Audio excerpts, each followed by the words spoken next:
Like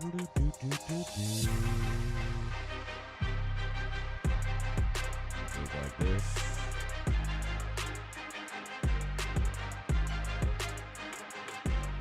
Jake, we are live. All right. We're Do it. I hope everybody Getting everything up. didn't hear all of that conversation. Hi, everybody. Jake Chapman, Chrissy Birdsall here with you, and we are live. We're getting you set for the second half of back-to-back. Hopefully, Magic able to bounce back after a tough one last night, a loss to the Charlotte Hornets.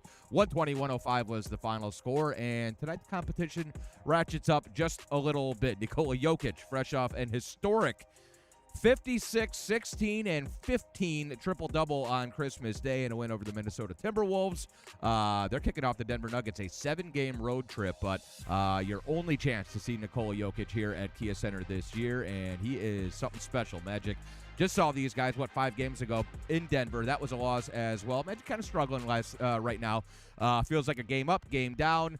Trying to kind of keep your head afloat and above water until you get the reinforcements back. Not going to have Goga Batadze and Jalen Suggs again here tonight. Otherwise, you are looking good as far as the injury report goes. But I guess we'll start with a recap of last night. It was, I don't know, Chrissy. It was a frustrating effort. The rebounding was a big key last night, in my opinion. And Charlotte's a very good rebounding team. The Hornets were playing good basketball heading in. They had won, 3 or 4 before we saw them. And it was a 53-42 disparity as far as the rebounding went. The second chance and offensive boards were off the charts. 16 offensive boards for the Hornets for 25 second chance points.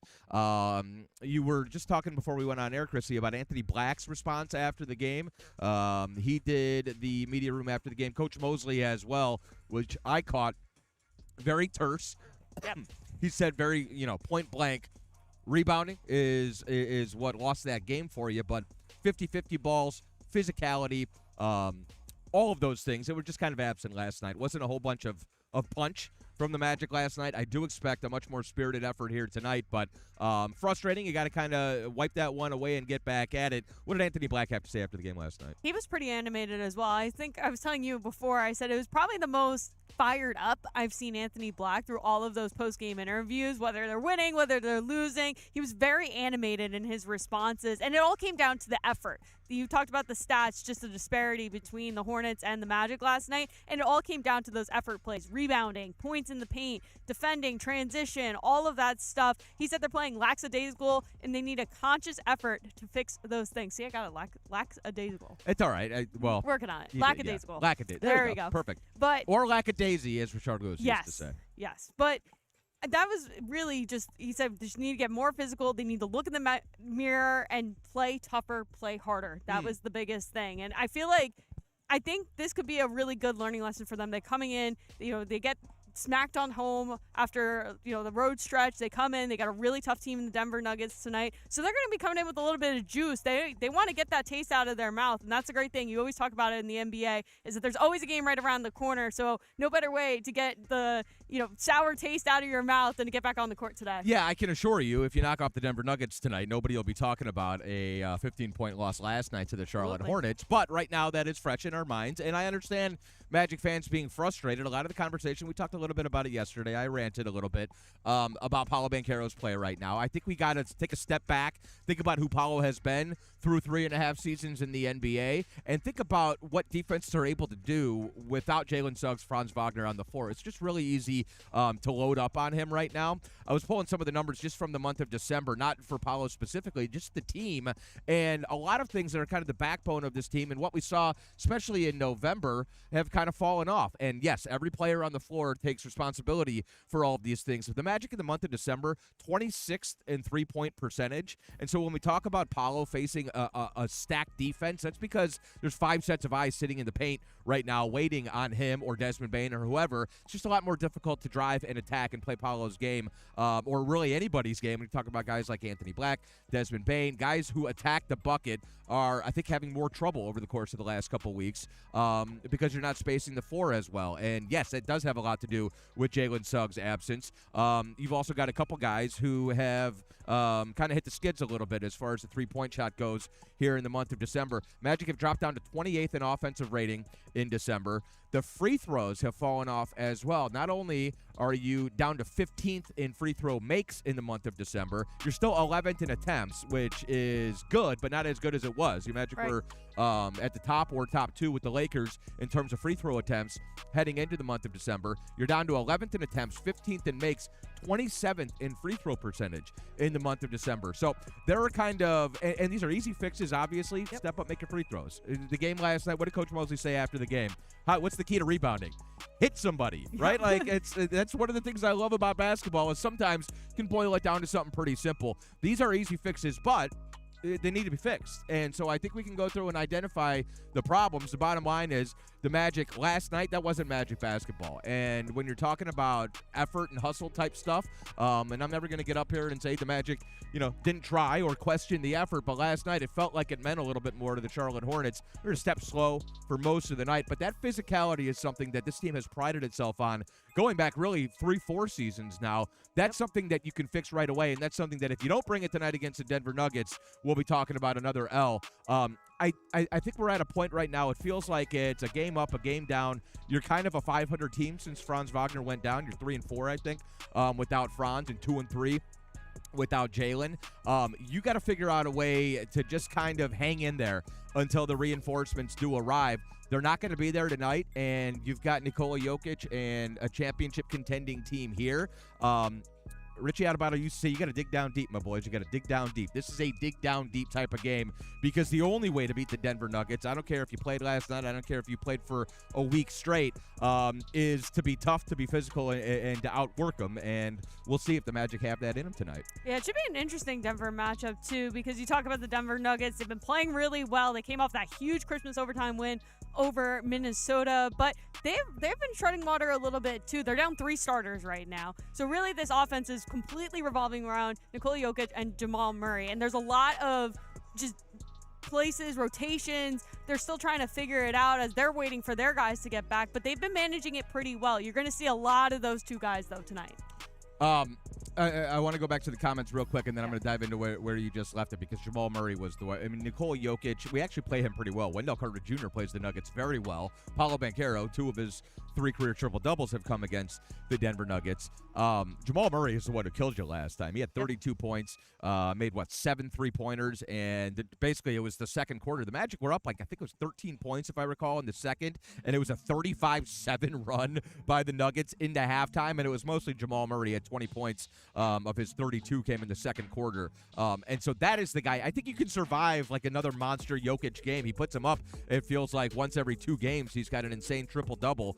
I don't think you can survive 7 made threes from Jamal Murray. Now, I will say Cam Johnson hit a bunch of big shots when we were in Denver, and he's out tonight with an injury. So Magic catch a little bit of a break as far as that goes. Johnson's still working back from that knee injury. It's just sort of an injury management type thing with him sitting out here tonight. Yep. Kyle Gaming 70 says, we can't be the team that relies on free throws. That's part of what's hurting us. Our success can't rely on what whistles we get. That's not how an elite team wins. Fair point, but I do think it's part of it. And I do think, especially when healthy, when you're talking about Franz Wagner, Paolo Banchero, guys like Jalen and Anthony, attacking the bucket is a big backbone of our offense, whether it's in transition or in the half court. We have 6'10" wings, and so getting in close, think about Franz boogieing into the lane, think about Paulo finishing through contact. That's all got to be part of our offense. I appreciate what Kyle's saying, because being overly reliant on the whistle is how you end up having those games that just feel like there's no rhythm. That's when you start complaining to the referees. You're getting beat back down the other way.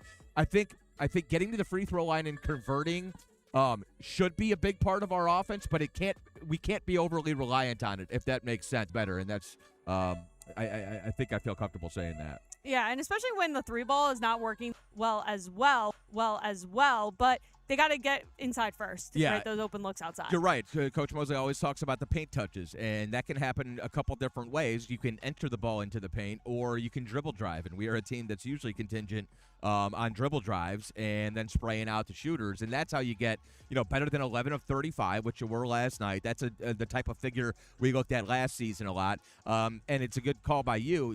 Dez did not knock down any threes last night. He was 0 of 6 from 3-point range. And look, like when we're talking about how teams are defending you, you when teams are loaded up in the paint and when you're not making them pay, getting open looks from the perimeter, or when teams go zone, which we've seen a lot, then the only answer really is to knock down open looks from the perimeter.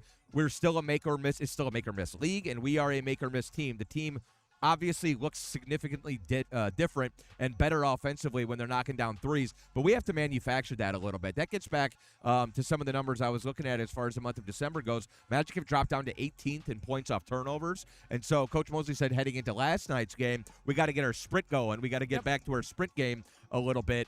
That is contingent on turning teams over. That's contingent on making them miss. And then what's the most important part after you make a team miss? Finish the play, clean up the glass, and that was huge last night. How many times can you defend for 23 seconds, and now you got to do another 14? I always say long shots mean long rebounds, and all of those long rebounds, it felt like we're going to Moussa Diabate last night, or, just landing in the Hornets' hands, but that's why you can't allow that stuff. And the Magic have been much better than they were last night, and really going back 2 seasons now, a much better team at cleaning up the defensive glass. So that's going to be a big key here tonight. But I think, we always talk about the pace. Magic need to let their defense help their offense out a little bit, and you were sort of missing both last night. Yeah, and I love that you're talking about what Jamal Mosley, my apologies, was saying last night. But I think, as we're going to get him in a few moments here, is that the way he was talking, he was very blunt. He was like, they need to get down. They need to hit people. Hi, Dante. How you doing? Dante Marcatelli coming by saying hello on the radio deck. But, it felt like almost like a football coach. Like, go down there, hit somebody. And I never even played football, but I was ready to go run through a wall. And I'm curious what he's going to say coming up in the next few moments here, just what his opinion is about coming into tonight, getting that sour taste out of your mouth and getting back on track. Yeah, I mean, look, in our guys' defense, and I don't ever want to just sort of wipe away a game, but back off a long road trip with the holiday in the rear view, I think it might have been easy to not get up for last night's game, or at least to kind of, go through the motions. If you don't get up for Nikola Jokic and the Denver Nuggets, then you don't have a pulse. And so as far as the 18,000 plus who will be in the house tonight, and our boys in blue, like I don't think effort and focus on the game plan and physicality is going to be an issue tonight. Now you get to that last bit, and that's execution, and that is what this Denver team does at times better than anybody. Nikola Jokic is such a special basketball player. He is so fun to watch when he's not playing against the team that you root for, because he's an absolute killer. And what I love about him is that he play after play, he always makes the right play. I mean, basketball IQ through the roof, but even some of the smartest players we've ever seen, it's human nature to get selfish at times, especially in a game like basketball that's individually driven. And this dude would just as soon score 10 points as long as his team wins the game. I think that's pretty unique and pretty cool. Yeah, it should be really interesting to see. I love this comment here from J Curve. Higher competition means higher performance sometimes from us, so I'm believing in the Magic tonight. Yeah, and I feel like that's true. Well, but I'll say this, J Curve, and J Curve knows, but and that is, I think it's human nature, right, to get up and have a little bit extra gear when the Nuggets are in town. But the Magic have taken care of business against sub 500 teams all year long. Right. And so that was what was a little frustrating about that loss yesterday. I think you got to give the Hornets credit; they played well. But it felt like kind of a flat approach to last night's game. And over an 82-game season, you're going to have those from time to time. And, yeah, dust off the cliche. The best thing about the NBA, always another one right around the corner tonight, the Denver Nuggets in the house. Let's see. We are no longer receiving tone from the interview room. I think Coach Mosley about to address the assembled media as we get set for the Magic and the Denver Nuggets, second night of a back-to-back. And then guess what, Chrissy? Back out on the road. Yay. We'll head to Toronto tomorrow and kick off 3-game road trip. That'll take us to Indiana and Chicago as well. All right, the door has closed. We'll toss it down to Coach Mosley, getting set for the Denver Nuggets. Coach, after last night's game, what are some of the things you want to see out of your group right from the jump tonight? Yeah, I think our level of aggression, I think we've got to start there. We were flat-footed. I think that was a big portion of the game last night, the little things, the little details, finishing possessions out. I think tonight we've just got to come out and, hit first. You mentioned hitting first there, but last night when you talk about the lack of energy, how do you find the energy on the second night of a back-to-back? We've done it before. Portland was the second night of a back-to-back. Last time we played Charlotte, and Charlotte was second night of a back-to-back. We find ways. That's the great part about this group. Jalen was ruled out a little bit ago. He's been doubtful the last few times. I'm just curious what goes into that process of, just listing him as doubtful as opposed to just straight out or questionable. I think part of it is, as he goes through the different aspects of rehab and his recovery, is just seeing how he feels each time. A lot of back-to-backs lately, and there's a lot of, last night you had 2 nights off, and tonight you don't have any nights off. How do you, as a coaching staff, evaluate games like this where, maybe you're not as tired legs last night versus tonight, and how much does that maybe impact your evaluation of them moving forward? Can you repeat the question? How much does I guess maybe like you were traveling a lot over the last week or so. How much do you put that in the back of your head as, okay, well, they were on the end of the road trip versus it's a real thing. It is a real thing. You're on the West Coast. You come back. You're at Christmas Day. You're spending time with the family. You're not having a practice. So there's some impact there. But you're never going to make the excuse for it. You have to find a way when you step on the floor. You got to figure out how to play and get that done. Goga's also out tonight. Just how close is he to returning? How is he progressing? He went through a little movement this morning, and I don't think he'll go through a shooting slot. But again, he's slowly recovering, and we'll see how he responds to what he did today. So without Aaron Gordon in their lineup, does that give you more resources to kind of attack the Jokic problem, if it's possible to attack that problem? That's a real problem. He's special. He's playing amazing basketball right now. And, they have multiple bodies out as well, and he just continues to find a way to pick up the slack. 56, 16, and 15 the other night. And so that's just what he's capable of doing. I think he's picking up all of it. So our ability to mix coverages, keep him guessing, but not allow the others to get involved is also a big key for us tonight. You talked yesterday morning about, Franz being able to walk without the boot. We saw him return to the bench last night just to have him back around the team. Just what does that do for the group to see him out of the boot and like that?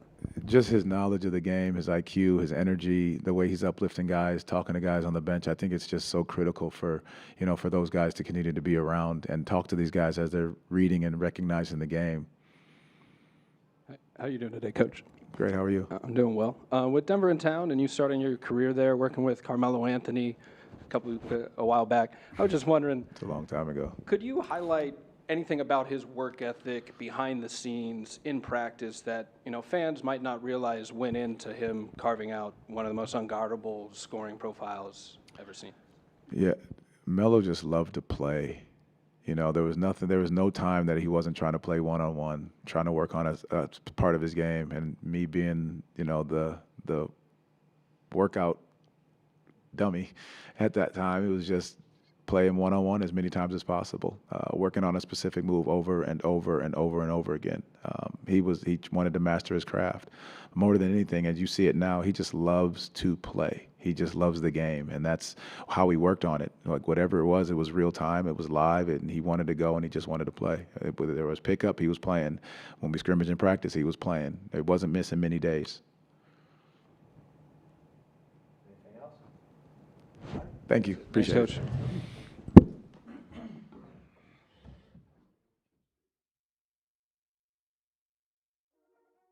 Mosley down in the Magic Media Room, recapping last night. What did he say? Hit somebody? Hit first. Hit first? Hit first. Be that. aggressive and hit first. And I really like that because when they played Denver a week ago, 2 weeks ago.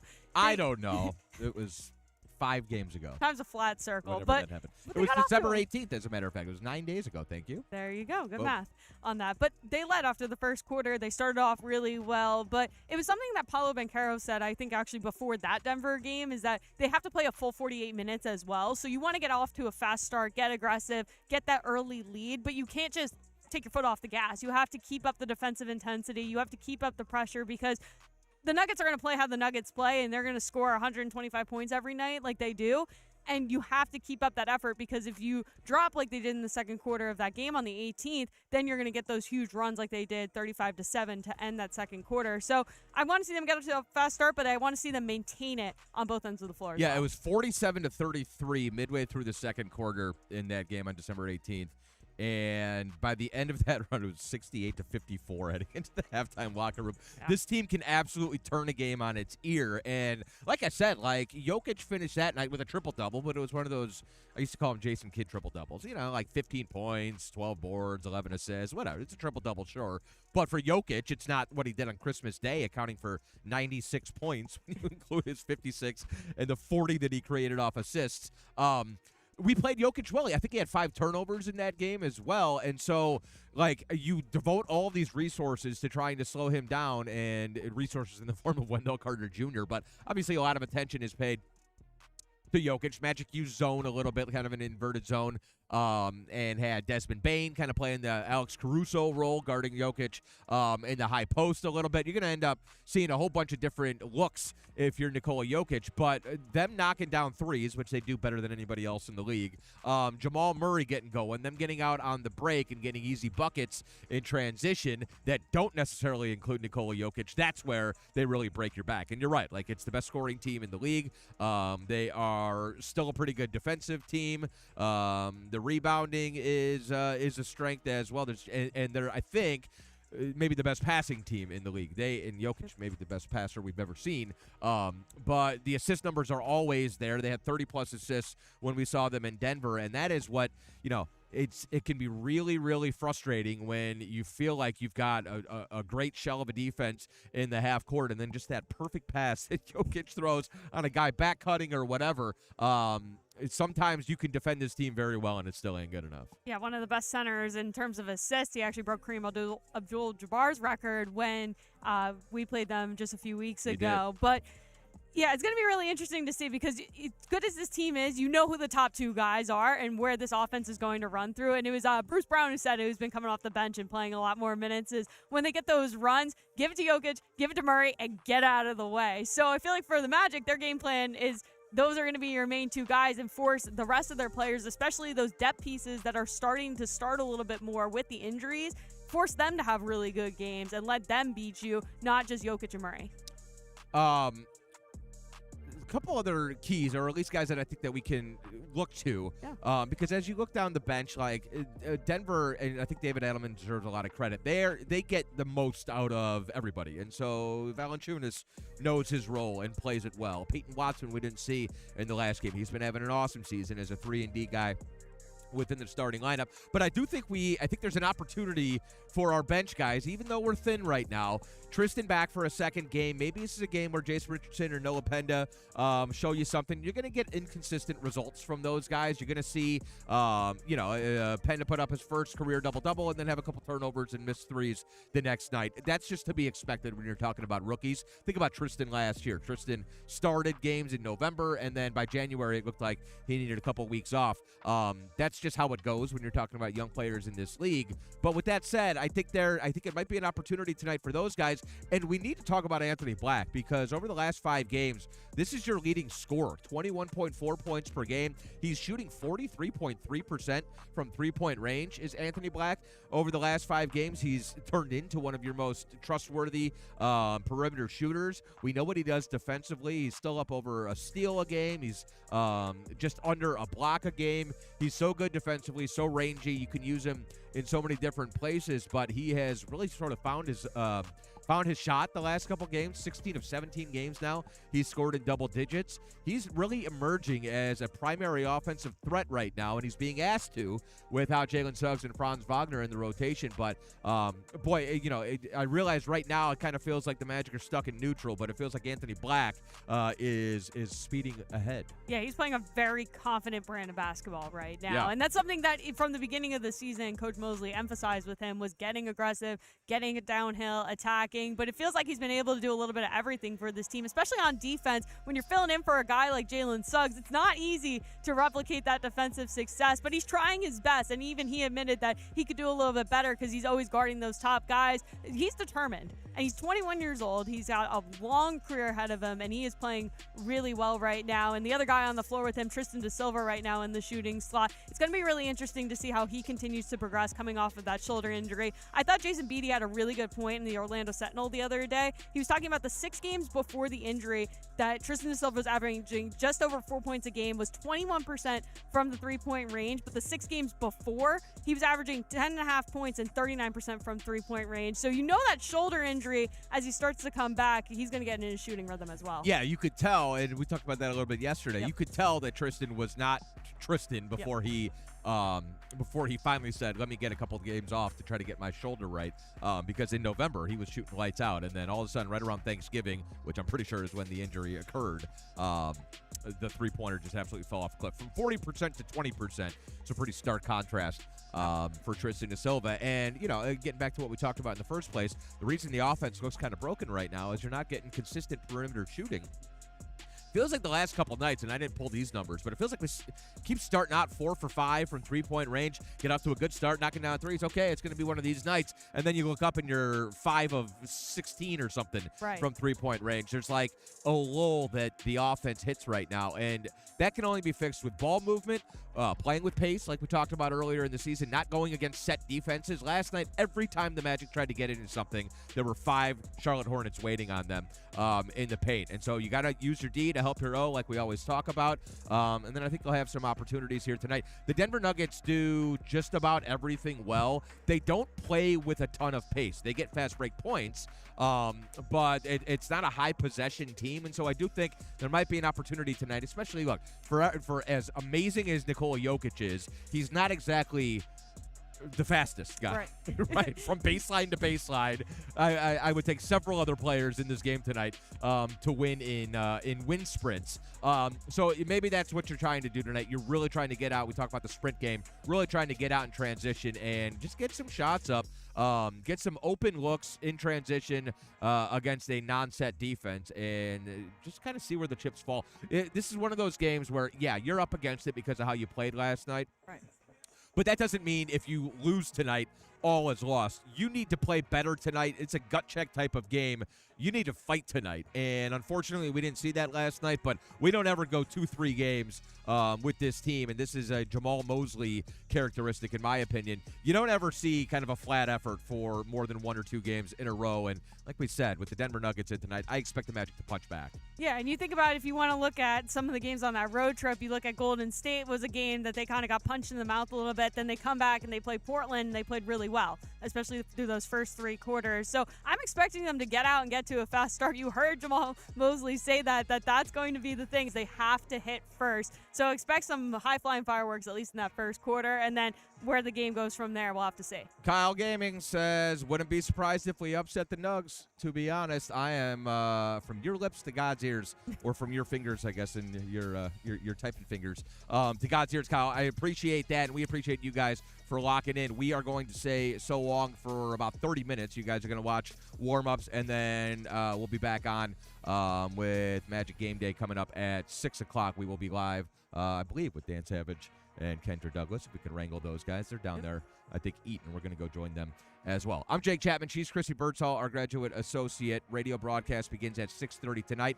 96.9 The Game, our flagship station, 7 o'clock for the opening tap. You can always stream us on the Orlando Magic app, on the iHeartRadio app as well, or outside of the listening area. Check us out on Sirius XM or NBA League Pass Audio. Thanks so much for tuning in. We'll talk to you guys tomorrow. Go Magic.